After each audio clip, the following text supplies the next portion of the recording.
grief, it's interesting because it's both trauma and it's also completely a normal response to the loss of somebody, we love or care about. I think grief becomes even harder, especially if it's a sudden loss, which can be traumatic.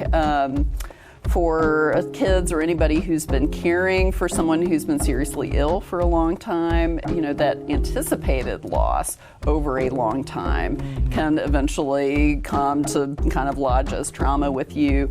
And, here in Kentucky, we have so much loss from overdose-related deaths, increased homicides, increased suicides, and those are definitely traumatic losses that make it even harder to find folks where you feel like you can talk about, the losses and just the feelings you're having. And, as our organization is developing more trainings for teachers or community professionals for other agencies, we're looking at the grief of non-death loss. So, think about for here in Kentucky, the grief that follows a divorce of parents or separation.